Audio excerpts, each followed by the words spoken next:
আমি তো রুমির সঙ্গে অন্যায় করেছি।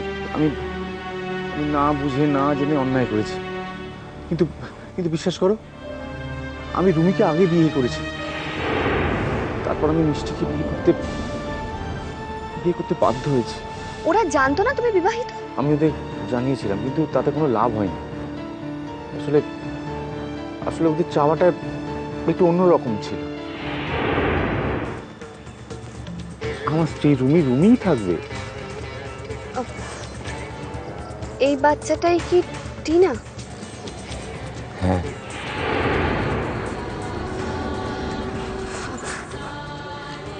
তারপর আমার আর রুমির কোনো সন্তান হচ্ছিল না। ছোট্ট টিনাকে বুকে জড়িয়ে কেমন যেন সবকিছু উলট পালট হয়ে গেল। আজকে গেলাম মায়ের বাঁধনে, জড়িয়ে পড়লাম আমাদের জীবনের সঙ্গে। এদিকে টিনাও বড় হতে শুরু করলো। ও তো জানে আমি ওর বাবা, কিন্তু আমি সত্যিটা জানা সত্ত্বেও আমি মাঝে মধ্যে ভুলে যাই যে আমি টিনার বাবা নয়। তাহলে তুমি বর্দি ভাইকে ওদের কথা বলনি কেন? ভয়, ধরা পড়ে যাওয়ার ভয়। আমি জানি না তুমি রুমিকে কতটা চেনো। ও বড্ড অবুঝ, এটাও কিছুতেই বুঝতে পারতো না। এভাবে দু নৌকায় পা দিয়ে কতদিন চলবে সুব্রতদা? একদিন তো সত্যিটা সবার সামনে আসবে, আর সেদিন বর্দি ভাইয়ের অবস্থাটা কি হবে তুমি কি ভেবে দেখেছো একবার? দুষ্টু প্লিজ, তুমি এক্ষুনি কাউকে কিছু বলো না। আমাকে একটু সময় দাও, আমি টিনা আর মিষ্টিকে অনেক দূরে পাঠিয়ে দেবো। এখন চলো ওঠা যাক। কিন্তু সবার আগে এদের ভালো করে মিষ্টির বাড়িটা চিনে রাখতে হবে, যাতে প্রয়োজনে কাজে লাগাতে পারি। It's not fair. আমাকে অফিসে পাঠিয়ে এভাবে সোনামা আমাকে ফেলে রেখে যেতে পারে না সোনামা।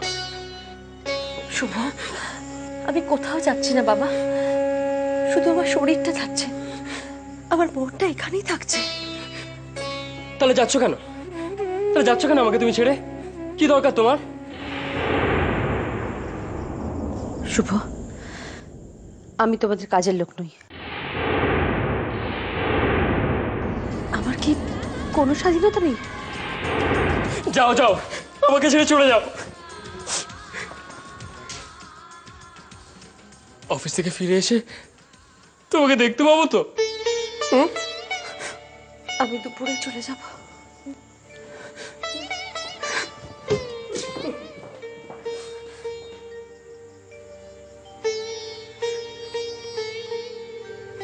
সুমিত্রা ফিরে আসবে তো? শুভর কপালে যা লেখা আছে তাই হবে। সে তুমি থাকলেও হবে, না থাকলেও হবে। আর একটা কথা,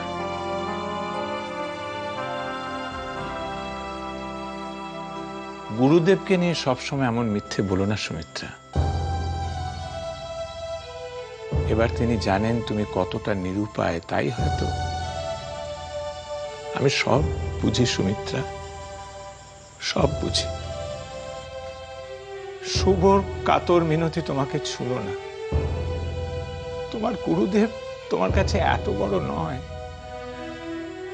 তবু যখন তুমি যাচ্ছ, হয়তো তুমি নিরুপায়।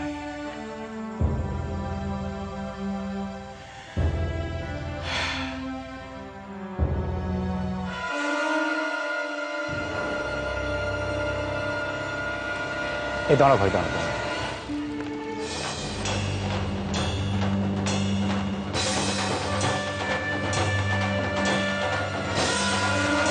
এই দাঁড়াও ভাই, দাঁড়াও।